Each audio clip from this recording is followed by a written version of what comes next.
نحمدہ ونصلی علی رسولہ الکریم۔ ایک ساتھی کا سوال ہے کہ مفتی صاحب کرسمس کے موقع پر میری کرسمس کہنے کا کیا حکم ہے، یعنی جائز ہے یا نہیں؟ الجواب حامداً ومصلیاً اما بعد۔ مسئلہ یہ ہے کہ مسلمانوں پر واجب ہے کہ وہ کرسمس کی تقریبات میں شرکت اور عیسائیوں کو اس دن کی مبارکباد دینے سے مکمل اجتناب کریں، ورنہ گناہگار ہوں گے، اور اگر یہ کام کرتے ہوئے ان کے دین کی تعظیم مقصود ہو تو اس میں کفر کا بھی اندیشہ ہے۔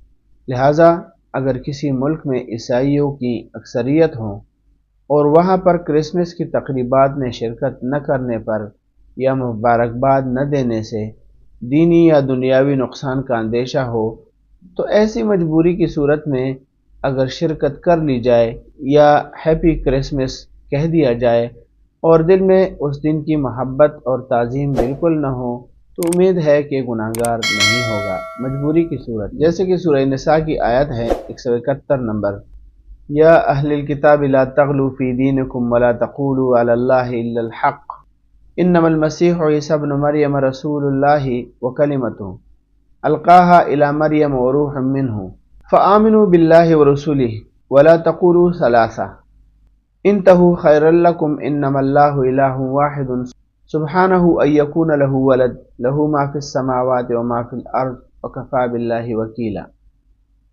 اسی طرح فتح القدیر کے اندر ہے جلد نمبر 6 صفحہ نمبر 156 پہ، من سود ای من کسر سواد قوم بأن ساکنہم وعاشرہم وناصرہم فہو منہم وان لم یکن من قبیلتہم او بلدہم مع قوم فہو منہم۔ اسی طرح بحر الرائق کا حوالہ ہے جلد نمبر 5 صفحہ نمبر 133۔ تو حدیث کا مفہوم یہ تھا کہ جس کسی شخص نے کسی قوم کی کثرت کو زیادہ کیا وہ انہی میں سے شمار ہوگا۔